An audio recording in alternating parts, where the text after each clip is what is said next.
April 16th, 1945, Okinawa. Private First Class James Mitchell crouched in a limestone cave entrance, his hands trembling as he fed a 30-round curved magazine into his newly issued carbine. The weapon felt strange in his grip, lighter than the Thompson submachine gun he'd trained with, more compact than the M1 Garand rifles his squad mates carried, and on the left side of the receiver, just above the trigger guard, sat a small selector switch he'd been explicitly told would change everything. If you're enjoying this deep dive into the story, hit the subscribe button and let us know in the comments from where in the world you are watching from today. 300 yards down the hillside, Japanese infantry were massing for another banzai charge. Mitchell had already survived 2 of these terrifying human wave attacks in the past week. Both times, he'd burned through ammunition at an alarming rate, his Thompson bucking wildly as he tried to keep the barrel pointed downhill. Both times, he'd run dry before the screaming stopped. Both times, other soldiers had died filling the gaps his empty gun created. But this morning was different. This morning, he had the M2 Carbine. The breakthrough that produced the weapon in Mitchell's hands didn't arrive through traditional military procurement channels.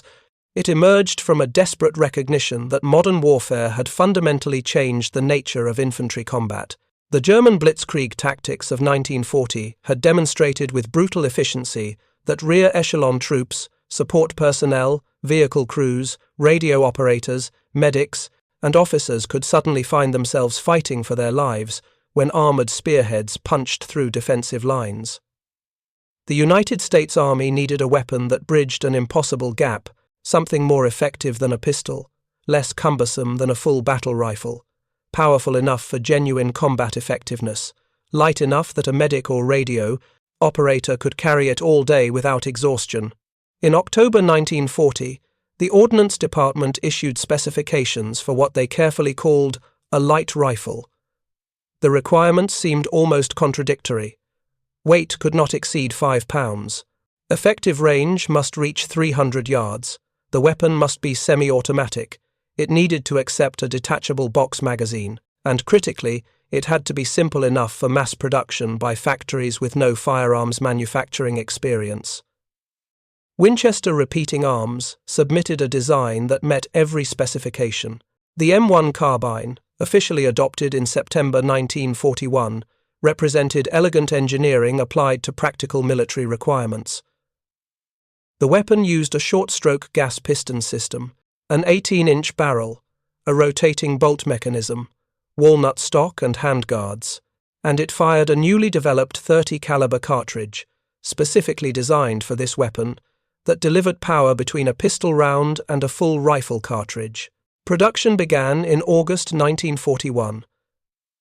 By December, when Japanese bombs fell on Pearl Harbor, American factories were already turning out thousands of M1 Carbines per month. Over the next 4 years, 10 different contractors would produce more than 6 million M1 Carbines, making it the most widely manufactured American small arm of the entire war. The weapon's true genius revealed itself not in specifications but in practical use. At 5.2 pounds unloaded, the M1 Carbine weighed less than half what an M1 Garand rifle weighed. Officers appreciated how it allowed them to carry maps, radios, and other equipment without being overburdened. Paratroopers valued the folding stock M1A1 variant that could be strapped to their bodies during jumps. Tank crews found they could actually maneuver inside cramped turrets while carrying the compact weapon. But as American forces pushed deeper into Europe and across the Pacific Islands, soldiers began reporting, a persistent request through after-action reports and direct appeals to commanders. They wanted the carbine to fire automatically. The reasoning was tactical and urgent. German forces increasingly employed automatic weapons, the MP-40 submachine gun, the devastating MG-42 machine gun. Most troubling, late in 1943, German troops began appearing with a revolutionary new weapon called the Sturmgewehr 44. This assault rifle combined automatic fire capability with an intermediate power cartridge, giving German soldiers tremendous firepower at close to medium ranges. In the Pacific theater, the tactical situation presented different but equally urgent arguments for automatic fire. Japanese defensive tactics relied heavily on surprise banzai charges. Waves of soldiers would emerge from concealed positions, sometimes at night, attacking with bayonets, swords, and grenades at extremely close range. The psychological impact of these charges was tremendous. The tactical requirement for defensive firepower was absolute. A soldier with a 5-round bolt-action rifle could fire perhaps 15 aimed rounds per minute under ideal conditions. In the chaos of a banzai charge, with adrenaline overwhelming training and enemy soldiers closing from 50 yards away, actual firing rates dropped far lower. Even the excellent M1 Garand, with its 8-round en-bloc clip and semi-automatic operation, required the shooter to maintain aim and trigger discipline, while dozens of screaming enemy soldiers charged directly toward their position.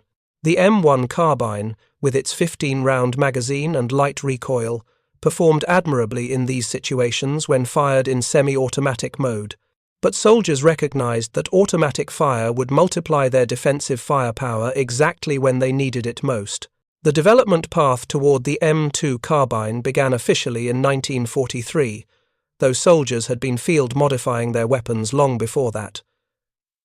Some enterprising troops performed unauthorized modifications to make their M1 Carbines fire automatically. These conversions were crude, often unreliable, and sometimes dangerous, but their existence demonstrated the genuine tactical demand for automatic fire capability. The Ordnance Department took notice, so did the contractors already producing M1 Carbines. The Inland Manufacturing Division of General Motors, the largest single producer of M1 Carbines, assigned 2 engineers to develop an official selective fire version. Paul Hamish and Frederick Sampson approached the problem methodically. They couldn't simply modify the M1's trigger mechanism to allow automatic fire. The weapon would require additional parts to control the rate of fire, prevent accidental discharge, and maintain reliability under automatic operation. They needed to add a fire selector mechanism, modify the trigger housing assembly, strengthen the stock to handle sustained automatic fire, design a heavier magazine catch capable of supporting the larger magazines that automatic fire would require. Most critically, they needed to achieve all these modifications while maintaining compatibility with the millions of M1 carbines already in service and the massive production infrastructure already tooled for M1 manufacturing. The experimental weapon received the designation T4. Testing began in 1944 at various military installations. Initial results were promising. The weapon functioned reliably in automatic mode. The cyclic rate settled at approximately 750 rounds per minute, fast enough to lay down suppressive fire, slow enough to maintain reasonable accuracy and ammunition management. The lightweight weapon, originally designed for 5.2 pounds, gained only minimal weight with the M2 modifications. In September 1944, the Ordnance Department recommended adoption. By October, the weapon officially became the United States Carbine, caliber 30, M2. The timing was deliberately rushed. Intelligence reports from Europe indicated German forces were deploying increasing numbers of automatic weapons. Reports from the Pacific suggested Japanese forces were preparing extensive defensive networks on islands American forces would need to assault. The M2 Carbine represented an urgently needed capability enhancement. Production faced immediate challenges. Winchester Repeating Arms and Inland Manufacturing Division received contracts to begin M2 production, but tooling up new production lines while maintaining M1 output required time, and time was something American forces didn't have in abundance. The solution came through field conversion. The Ordnance Department developed 2 conversion kits. If you find this story engaging, please take a moment to subscribe and enable notifications. It helps us continue producing in-depth content like this. The T17 and T18 conversion kits contained all necessary parts for unit armorers to upgrade existing M1 carbines to M2 configuration. The trigger housing assembly with fire selector mechanism. The modified stock with reinforcement for automatic fire. The heavier magazine catch designed for 30-round magazines. The new curved 30-round magazines themselves, nicknamed banana magazines for their distinctive shape, The conversion process required skilled armorer work, but could be accomplished at the battalion level. Thousands of M1 Carbines received field conversions in early 1945. Many converted weapons were marked simply by over-stamping the receiver designation. A hand-stamped 2 appeared over the original 1 on the receiver ring. Some armourers added additional markings. Others left the weapons marked as M1, with only the selector switch and heavier stock indicating the weapon's true capability. Factory production of purpose-built M2 Carbines began in April 1945 at Inland. Winchester followed shortly after. But by then, the war in Europe was entering its final weeks. Germany surrendered on May 8, 1945. The vast majority of M2 Carbines never saw combat in Europe. Those that did arrive in theatre during the final Allied advance into Germany saw limited action. The weapon's true combat debut would come in the Pacific, where American forces were preparing for what they expected to be a long, costly campaign to invade the Japanese home islands. The 30-round magazine represented a critical component of the M2's effectiveness. Hydraulic stamping created strengthening ribs along the magazine body. The curved design allowed the 30 cartridges to feed reliably despite the weapon's compact receiver dimensions. The magazines themselves became immediate favorites among troops. Even soldiers equipped with semi-automatic M1 carbines appreciated the additional ammunition capacity. The practice of taping two 30-round magazines together, base to base, became so common that the military eventually issued an official magazine holder, called the jungle clip, to accomplish the same purpose more securely. The technical specifications of the M2 Carbine tell only part of the story. On paper, the weapon featured an 18-inch barrel, overall length of 35.75 inches, weight of 5.2 pounds for the basic M1, with M2 modifications adding perhaps a few ounces. Chamber pressure of 40,000 pounds per square inch, muzzle velocity of 1970 feet per second, firing the 110-grain round-nose bullet. Effective range listed officially as 200 to 300 yards. Cyclic rate in automatic mode of 750 to 775 rounds per minute.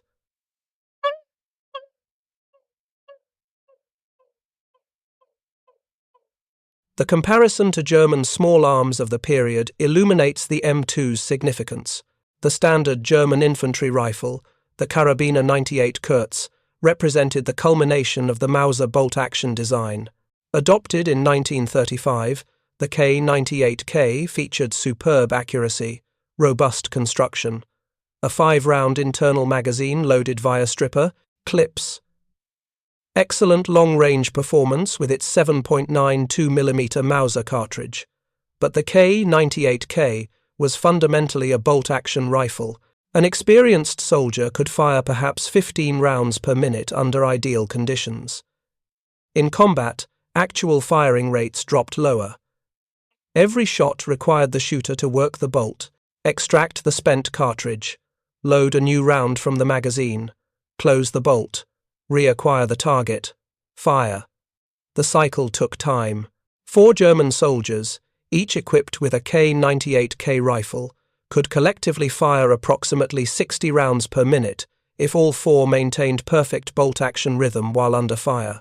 In practice, combat conditions, stress, fatigue, and enemy action reduced actual firing rates substantially.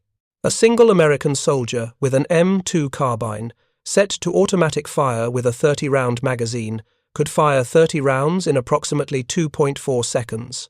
That's 1,250 rounds per minute from a single weapon during a sustained burst, though controlling the weapon at that rate was nearly impossible.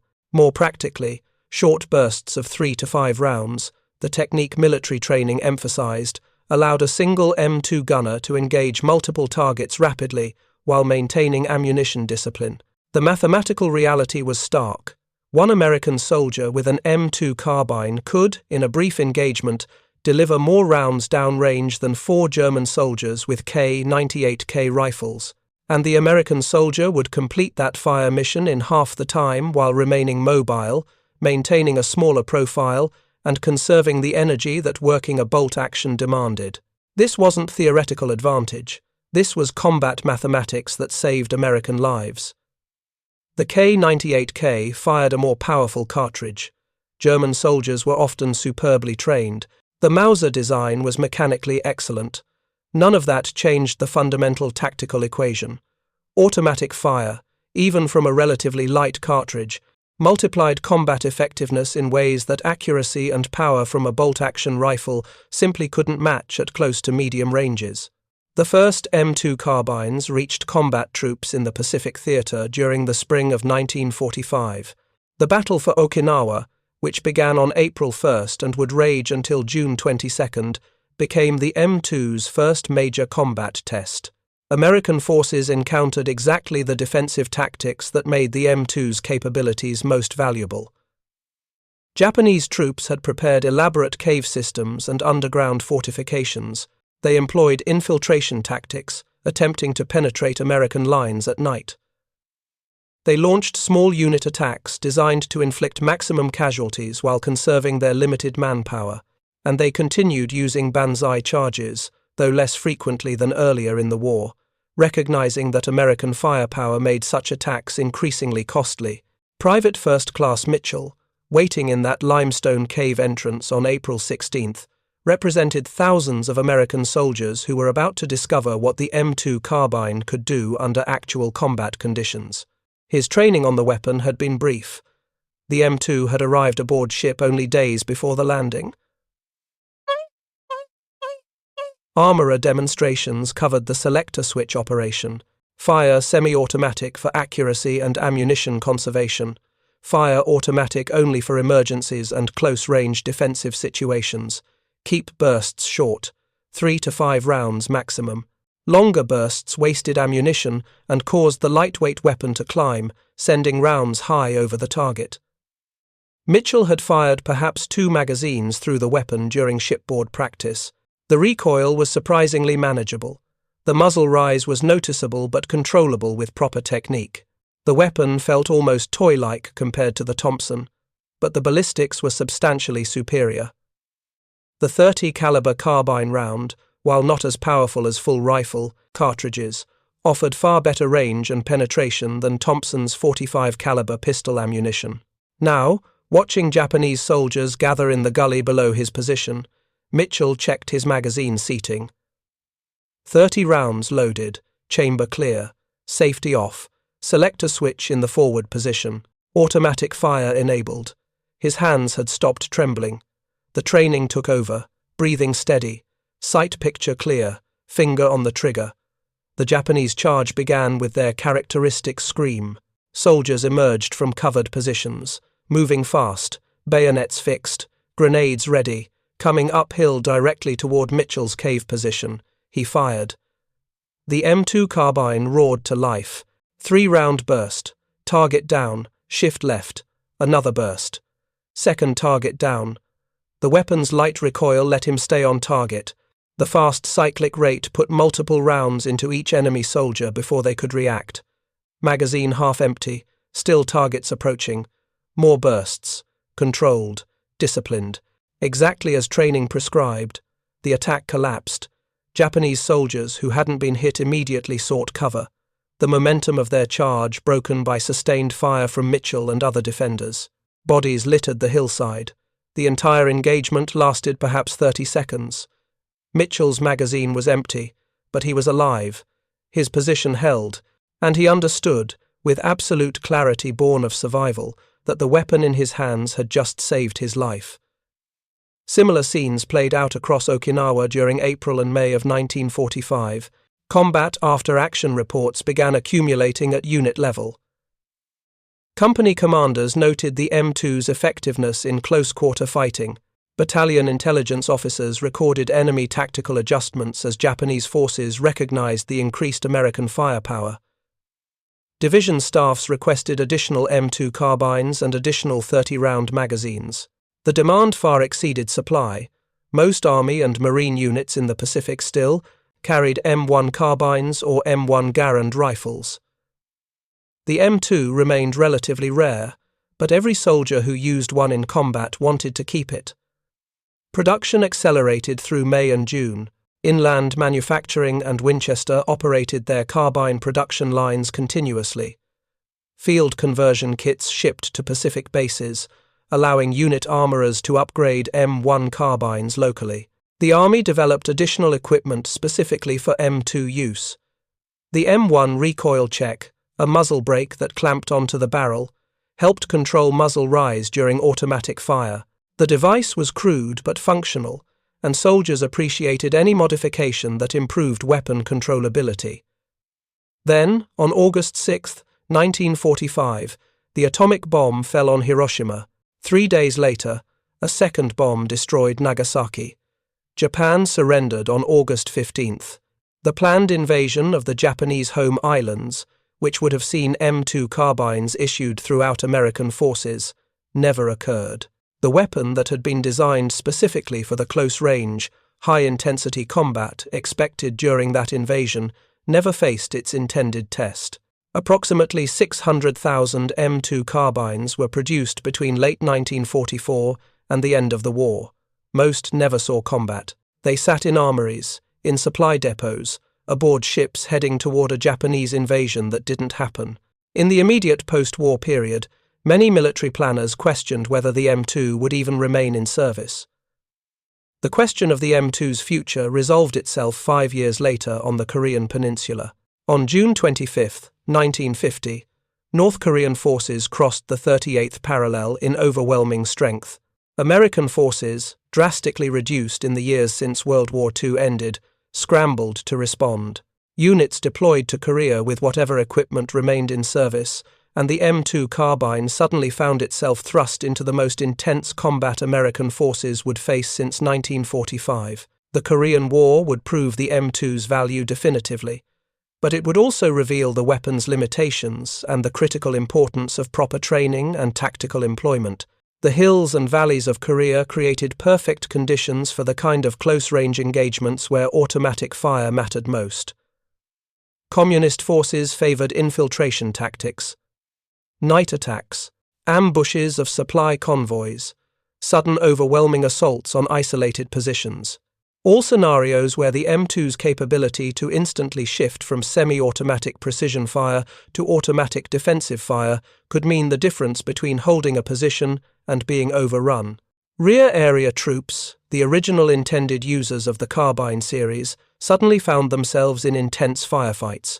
Communist infiltrators specifically targeted supply lines, communications facilities, and command posts. A mess sergeant, a radio operator, a supply clerk could find themselves fighting for their lives with little warning. The M2 Carbine gave these soldiers a fighting chance, but combat effectiveness required more than just possessing the weapon. It required understanding when and how to use automatic fire appropriately. Army historian S.L.A. Marshall conducted extensive surveys of M2 Carbine use during the Korean War. His findings were illuminating and troubling. Inexperienced soldiers, when issued M2 carbines, tended to waste ammunition. They fired long, uncontrolled bursts at targets beyond effective range. They exhausted their magazines during the opening seconds of engagements, then found themselves defenseless when enemy forces closed to bayonet range. They failed to maintain fire discipline, blazing away on full automatic when semi-automatic fire would have been more effective. Marshall's research found that approximately 95% of effective carbine kills occurred at ranges under 50 yards. At those close ranges, the M2's automatic fire was devastating, but soldiers had to survive to that range, which required ammunition, conservation, and tactical awareness during the approach phase of enemy attacks. Experienced troops handled the M2 differently. They fired semi-automatic at distance. They used short, controlled bursts of automatic fire only when targets were close and clearly visible. They understood that the weapon's light cartridge required multiple hits to guarantee stops, which meant burst fire needed to be directed accurately rather than simply sprayed in the general direction of the enemy.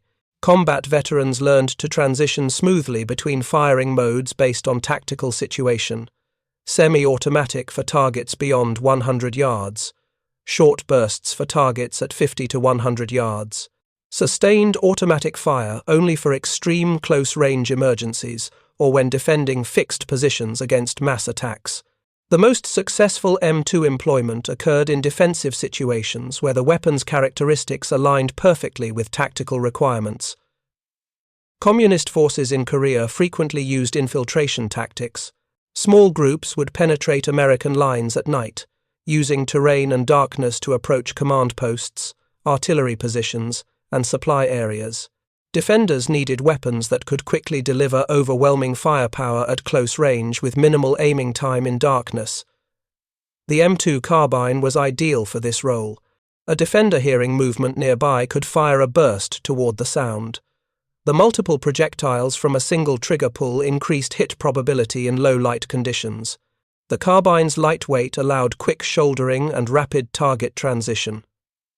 The 30-round magazine provided sufficient ammunition for an extended engagement without reloading. The Army deployed over 2,000 M3 carbines to Korea. These were M2 carbines fitted with experimental infrared night vision equipment. The system consisted of an infrared spotlight mounted on the weapon and an infrared scope that allowed the user to see the illuminated area. The equipment was bulky. The infrared spotlight required a heavy battery pack carried on the operator's back. The effective range was limited to approximately 125 yards. But in defensive positions, particularly at critical terrain like passes or bridges, the M3 system allowed American forces to detect and engage infiltrators at night with devastating effect. M3 operators wouldn't just shoot individual targets themselves. They'd use tracer ammunition to mark enemy concentrations, allowing machine gunners to engage with sustained fire. The psychological impact on communist forces was significant. The realization that American defenders could see and shoot accurately in complete darkness forced tactical adjustments. The M2 Carbine's performance in Korea generated intense debate within military circles. Some commanders praised the weapon's versatility and firepower. Others criticized its limited effective range and the tendency of inexperienced troops to waste ammunition. The truth lay somewhere between these extremes, and understanding that truth required examining not just the weapon itself, but the broader context of how American forces employed small arms in combat. The comparison to communist bloc weapons illuminated critical differences in military philosophy. North Korean and Chinese forces primarily carried bolt-action rifles. The Soviet Mosin Nagant, the captured Japanese Arisaka. Some units had German Karabiner 98 Kurz rifles, supplied by the Soviet Union from massive stocks captured during World War II. These were all excellent bolt-action designs, accurate and reliable, firing powerful full-rifle cartridges. But they shared the fundamental limitation of every bolt-action rifle: slow rate of fire compared to semi-automatic or automatic weapons. Communist forces compensated through different tactical approaches. They emphasized infiltration over direct assault. They attacked at night to reduce the effectiveness of American firepower. They closed to extremely short ranges before revealing their positions, minimizing the time American defenders had to bring weapons to bear. They relied on overwhelming local superiority, massing forces for sudden attacks that could overrun positions before defenders could effectively respond.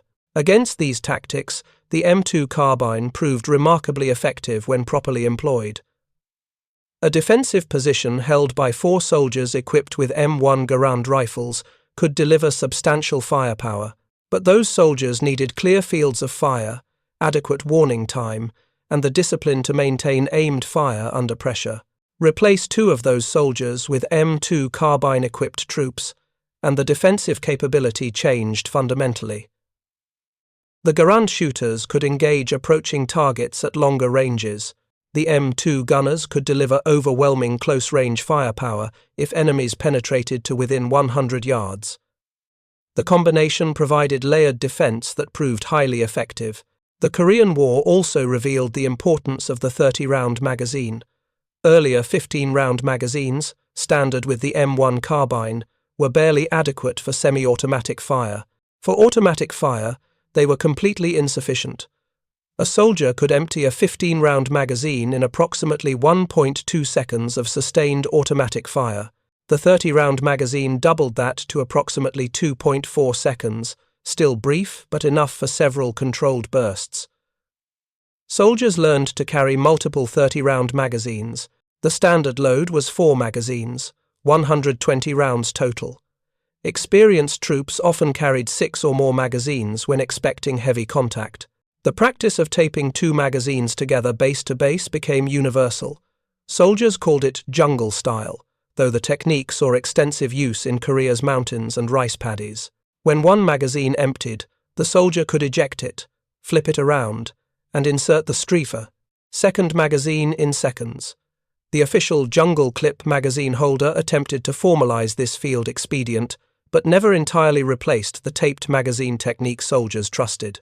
Ammunition consumption with M2 carbines exceeded consumption with M1 carbines or M1 Garand rifles by substantial margins. This created logistical challenges. Supply units needed to ship more 30 caliber carbine ammunition forward. Soldiers needed to carry more magazines. Resupply during extended engagements became critical, but commanders generally accepted these challenges as reasonable costs for the increased firepower the M2 provided. The weapon's role in the Korean War crystallized into several specific tactical applications where it excelled. First, point defense of critical facilities.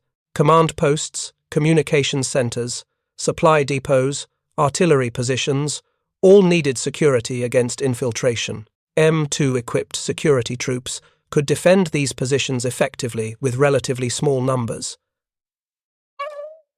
Second, leading elements of patrols. The soldier walking point needed a weapon that combined lightweight for mobility with instant firepower for sudden contact. The M2 was ideal. Third, vehicle crew weapons. Tank crews, truck drivers, artillery crews, all needed weapons they could carry in vehicles and deploy quickly if attacked. The M2's compact dimensions and defensive firepower made it perfect for this role. By 1953, when the Korean War armistice took effect, the M2 Carbine had established itself as a permanent part of the American small arms inventory. Over 6 million M1 and M2 carbines remained in American service. Conversion programs continued, upgrading remaining M1 carbines to M2 configuration. The weapon would remain in frontline American service for another decade, seeing use in the early stages of American involvement in Vietnam. The Vietnam War presented different challenges. By the early 1960s, when American advisors and special forces personnel began operating in Southeast Asia, the M2 carbine was nearly 20 years old as a design. The weapon faced a new generation of communist arms. The AK-47 assault rifle, firing the 7.62 by 39 mm intermediate cartridge, offered superior range and penetration compared to the 30 caliber carbine round. The SKS carbine, another Soviet design widely supplied to North Vietnamese forces, provided semi-automatic fire with a more powerful cartridge than the M2 fired. American special forces and advisors in Vietnam often preferred the M2 carbine despite its ballistic limitations. The weapon's lightweight was valuable in jungle operations, where soldiers carried heavy loads of equipment, ammunition, and supplies. The compact dimensions allowed movement through dense vegetation.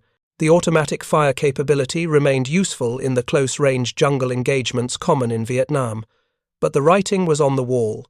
The M2 carbine was approaching obsolescence.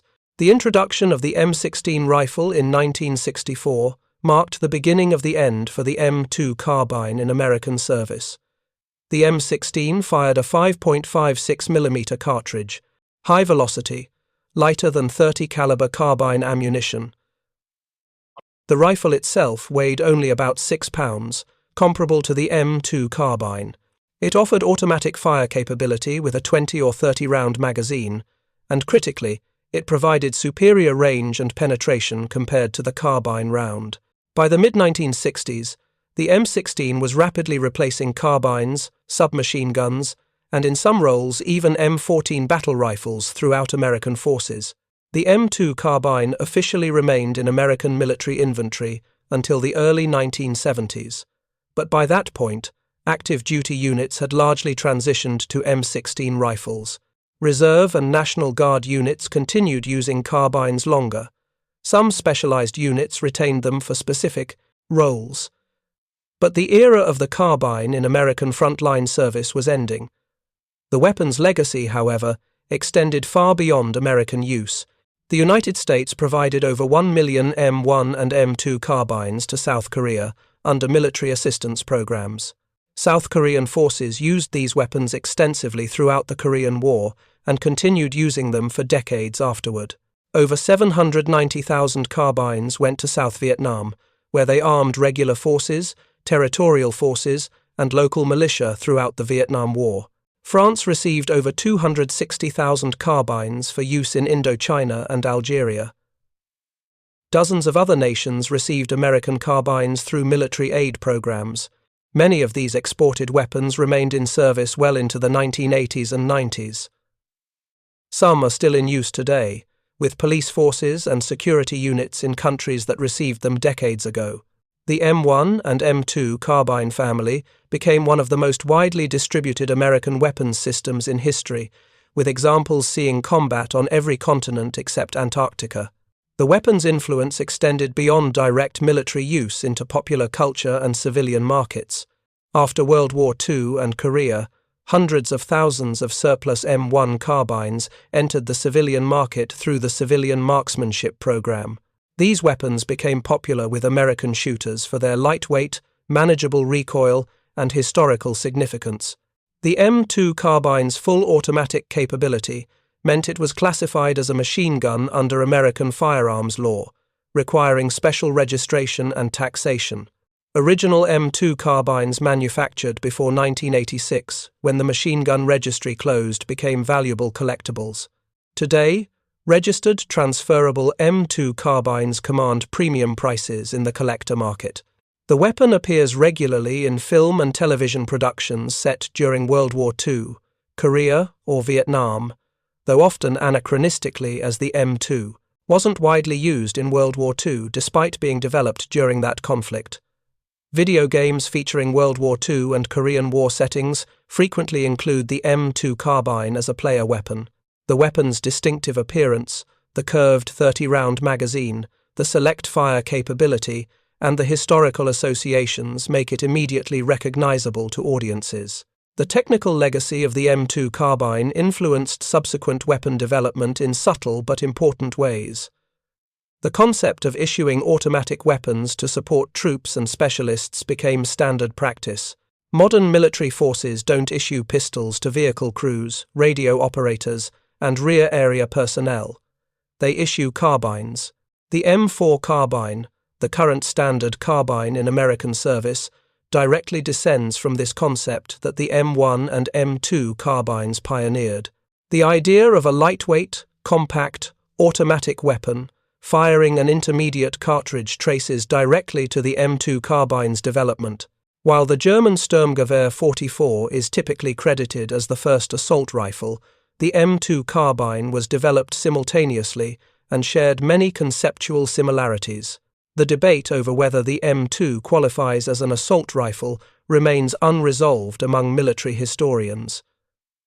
The weapon fired a less powerful cartridge than traditional assault rifles, but it featured selective fire, a detachable magazine, intermediate cartridge power, and combat ranges that overlapped with assault rifle employment.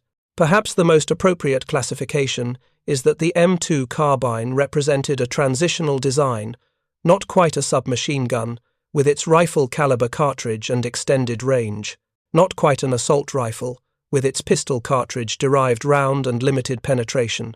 The M2 occupied a unique niche, one that modern personal defense weapons would later fill with weapons like the FN P90 and Heckler and Koch MP7.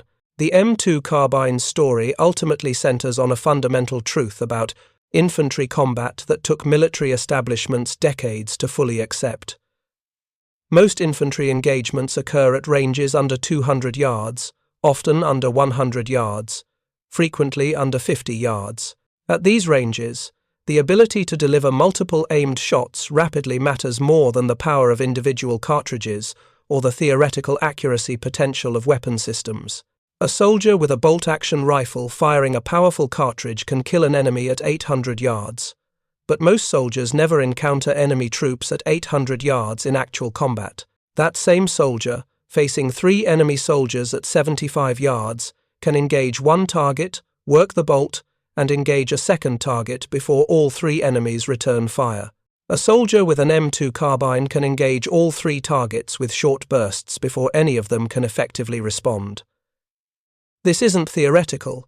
This is the combat mathematics that determined who lived and who died in the hills of Korea. The German soldiers carrying K98s rifles in World War II were often superbly trained. The K98k was mechanically excellent, accurate, and reliable. German marksmanship training was thorough. None of these advantages changed the fundamental tactical equation when a German soldier with a bolt-action rifle encountered an American soldier with an M2 Carbine at close range.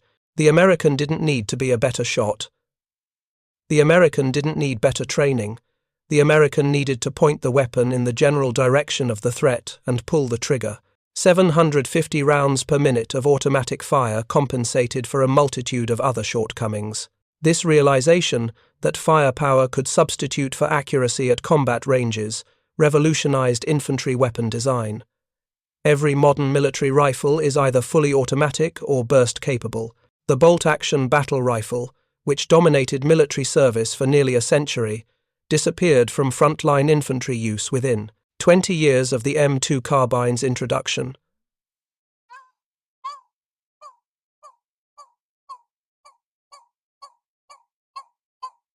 That transformation didn't happen because the M2 Carbine was perfect. It happened because the M2 Carbine was good enough, and it demonstrated convincingly that automatic fire capability multiplied infantry effectiveness in ways that superior marksmanship and powerful cartridges could not match. The mathematics were undeniable. 4 German soldiers with K98k rifles, maintaining perfect bolt-action discipline, could fire 60 rounds per minute collectively. 1 American soldier with an M2 Carbine could fire more rounds than all 4 Germans in the time it took those Germans to cycle their bolts once, half the time, double the firepower.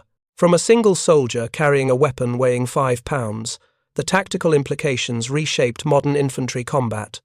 The specific fates of the M2 Carbines produced during World War II and Korea vary. Some were destroyed in combat. Many were lost to accidents, environmental damage, or simple wear from decades of use. Tens of thousands were provided to Allied nations where they saw decades of additional service. Others were demilitarized and sold as parts kits. Some were retained in American military museums and reference collections. A fortunate few made their way into private collections where they're preserved as historical artifacts. But the true legacy of the M2 Carbine isn't found in museums or private collections. It's found in the fundamental transformation of how military forces think about infantry weapons. Before the M2 Carbine, automatic fire was something machine guns provided. Rifles were for aimed fire at distance. The M2 Carbine demonstrated that every soldier could carry automatic fire capability without sacrificing mobility or assuming excessive weight. This realization changed everything. The development timeline is worth noting. The M1 Carbine entered service in 1941. The M2 Carbine was adopted in late 1944. The Soviet AK-47, arguably the most influential infantry weapon of the 20th century, was adopted in 1947. The American M14, with its selective fire capability, entered service in 1957. The M16 followed in 1964. Each of these weapons incorporated lessons that the M2 Carbine taught: lightweight design, selective fire capability, intermediate cartridge power optimized for actual combat ranges, emphasis on reliability and ease of use over theoretical accuracy potential. The M2 Carbine wasn't the first weapon to incorporate any of these features, but it was among the first to combine them effectively and prove their value in extensive combat. The soldiers who carried M2 Carbines in Okinawa, Korea, and Vietnam understood the weapon's value viscerally. They knew the weapon's limitations. The relatively weak cartridge required multiple hits for reliable stops. Accuracy suffered during automatic fire. The light weight made the weapon difficult to control during sustained bursts. Ammunition consumption was high. But these soldiers also knew that the M2 Carbine gave them capabilities no other weapon in the American infantry provided at comparable weight and size. Private First Class Mitchell, who survived that April morning in Okinawa, wrote about his M2 Carbine in a letter home weeks later. The letter, preserved by his family and eventually donated to the National World War II Museum, provides insight into how soldiers viewed the weapon. "The new carbine they issued us is something special," Mitchell wrote, "light as a feather compared to the Thompson. I can carry it all day without getting tired. But when things get hot, I can flip that switch and suddenly I've got a machine gun. Saved my life twice already. I don't care what the spec sheet says about range or power. At the ranges where we're actually fighting, this thing is perfect." That sentiment, expressed by thousands of soldiers across multiple conflicts, captures the M2 Carbine's significance better than any technical analysis.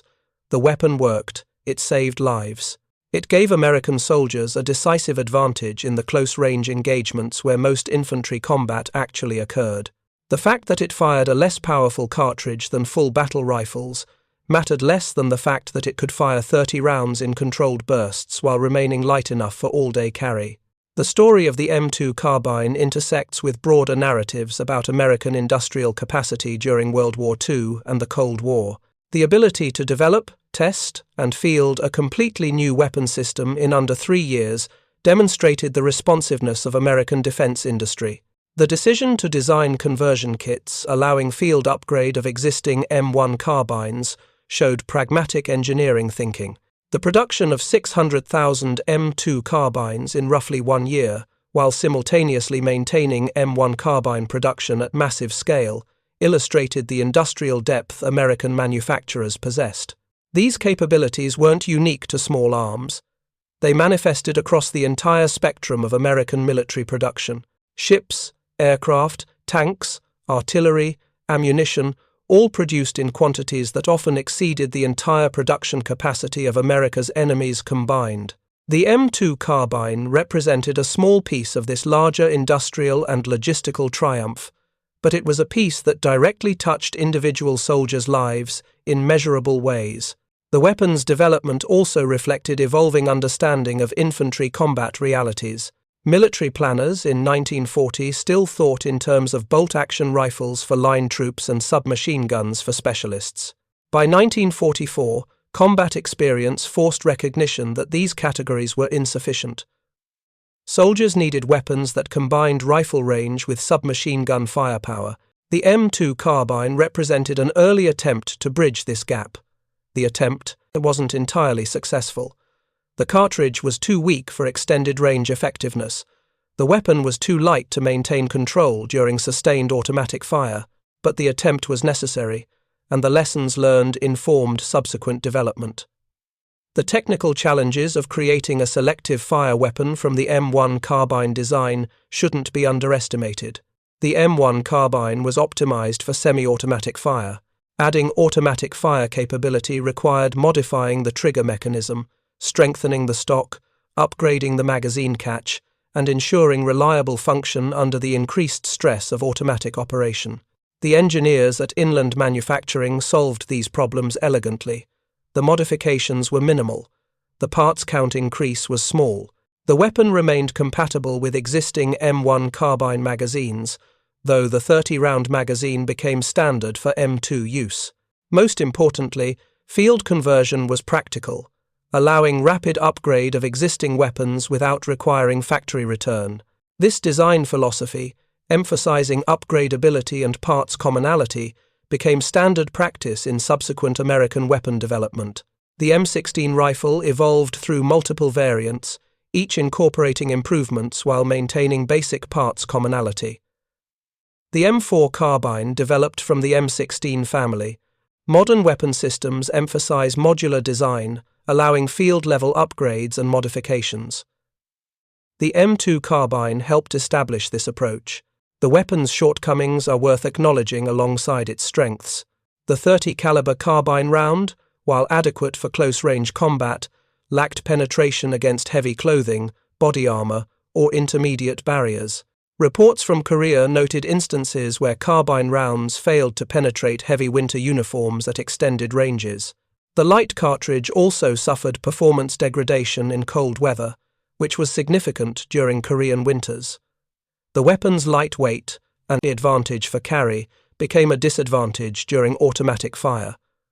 The M2 climbed significantly during sustained bursts. Inexperienced soldiers often fired over their targets. The muzzle brake helped but didn't eliminate the problem. Training emphasized short bursts specifically to maintain control, but combat stress often caused soldiers to hold the trigger longer than tactical doctrine recommended. The selector switch location, on the left side of the receiver just above the trigger guard, was convenient for right-handed shooters, but awkward for left-handed soldiers. The switch could be accidentally moved during weapon handling, potentially placing the weapon in automatic mode when semi-automatic was intended, or vice versa.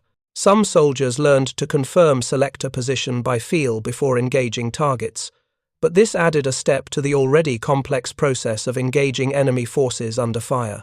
Magazine reliability varied depending on manufacturer and age.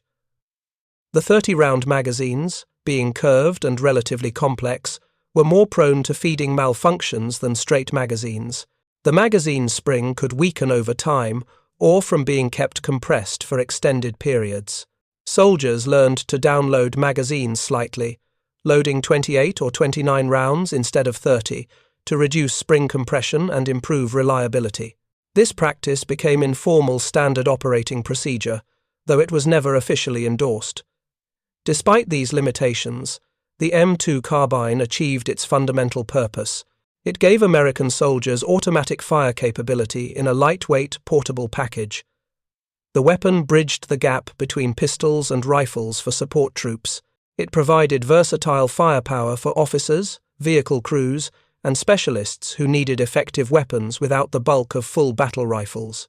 And critically, it demonstrated that automatic fire could be made available to every soldier, not just machine gun teams and submachine gun specialists. The question posed by the title of this examination deserves direct answer. Could the M2 Carbine fire what 4 German K98k rifles couldn't in half the time? Yes, absolutely, unquestionably. The mathematics are straightforward. 4 soldiers with K98k rifles, operating their bolt actions as quickly as physically possible while maintaining aimed fire, could collectively fire approximately 60 rounds per minute, 15 rounds per minute per rifle. Those are optimistic figures assuming perfect conditions, no malfunctions, no stress, ideal bolt-action technique. In actual combat, those rates dropped. One American soldier with an M2 Carbine, firing controlled bursts from a 30-round magazine, could easily exceed 60 rounds per minute. The weapon's cyclic rate of 750 rounds per minute meant even brief bursts put multiple rounds downrange instantly. A soldier firing 10 3-round bursts per minute, a reasonable and controllable rate, would fire 30 rounds per minute from a single weapon. Double that rate to 60 rounds per minute from sustained firing, and the single American soldier equals the output of 4 Germans. But the comparison understates the M2's advantage. The American soldier delivers those 60 rounds while moving, changing positions, operating independently. The 4 German soldiers must maintain position to work their bolt actions effectively. They must maintain formation to concentrate their fire. They expose themselves longer as they cycle their rifles between shots. The American soldier fires bursts and moves, fires and moves, maintaining a far lower profile and presenting a much harder target. The time advantage is even more dramatic. Those 4 Germans need a full minute to collectively fire 60 aimed rounds. The American soldier can fire 60 rounds in less than 5 seconds of sustained automatic fire. Even with controlled burst technique, the American fires 60 rounds in 30 seconds or less, half the time. Double the firepower, 1 soldier versus 4. This disparity defined infantry combat in the second half of the 20th century. Bolt-action rifles, regardless of their accuracy or power, simply couldn't compete with automatic weapons at the ranges where most combat actually occurred. The soldiers who carried bolt-action rifles weren't inferior. The training wasn't inadequate. The weapons weren't badly designed. The fundamental technology was obsolete for modern infantry combat. The M2 Carbine proved this conclusively, not through theoretical analysis, not through range testing, through actual combat across multiple wars and thousands of engagements. The weapon's service record speaks definitively. From Okinawa in 1945 through Vietnam in the 1960s, the M2 Carbine gave American soldiers a decisive advantage in close-range combat. The advantage wasn't subtle, it wasn't marginal, it was overwhelming and obvious to every soldier who experienced it. The transition from bolt-action battle rifles to automatic weapons happened across all major military forces within a generation of the M2's introduction. The Soviet Union adopted the AK-47. Western European nations developed the FN FAL and similar designs. The British introduced the EM2 and later the L-85. Even nations with limited industrial capacity prioritized acquiring automatic rifles over maintaining bolt-action inventories. This transformation happened because the tactical advantage was undeniable, and the M2 Carbine was among the first weapons to demonstrate that advantage clearly enough that military establishments worldwide couldn't ignore the lesson. Thank you for watching. For more detailed historical breakdowns, check out the other videos on your screen now, and don't forget to subscribe.